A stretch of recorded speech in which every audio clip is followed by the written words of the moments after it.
அரசனின் தோரணை சிறிதும் குறையாத கம்பீரத்துடன் அவன் நடந்து செல்ல, பணியாளர்கள் உடல் மொழியில் அத்தனை மாற்றமும் பணிவும். அவர்களின் வணக்கங்களுக்கு சிரமசைய லிப்டினுள் நுழைய கண்ணாடி கதவுகள் அவனை தாங்கியபடி மூடிக்கொண்டது.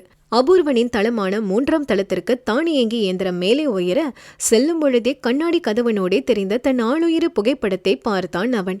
கூடவே அந்த புகைப்படத்தை ஒரு சாய்த்து தலை திருப்பி வெறித்த பார்வை பார்த்த ஸ்வாகத்தாவின் அந்த பார்வை நொடியில் உள்ளத்தினுள் மின்னித்திரிக்க, அவனது உள்ளங்கைகள் தன்னை போல் பூத்து கூத்தாடும் பட்டுப்பூவென சுருங்கி விரிந்தது.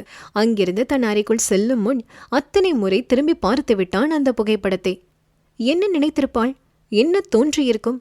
எதுவும் இப்போதைக்கும் அப்போதைக்கும் மாற்றம் உண்டோ என அந்த அரசியல்வாதியின் உள்ளத்தினுள் 1000 குழப்ப மேகங்கள் சூழ்ந்து கொண்டது. அறைக்குள் நுழைந்ததுமே கண்ணாடி முன் நின்றான் அபூர்வன். வலது கை அவனின் ட்ரிம் செய்யப்பட்ட தாடியை வருட மிதமாய் புன்னகையும் சேர்ந்து உதிக்க அவனின் கண்ணங்கள் சுழித்து கொழிந்தது. கோட்டட் என இரண்டுக்கும் இருக்கும் வேறுபாட்டினை கண்டு கொண்டவனுக்கு மிதமான புன்னகை.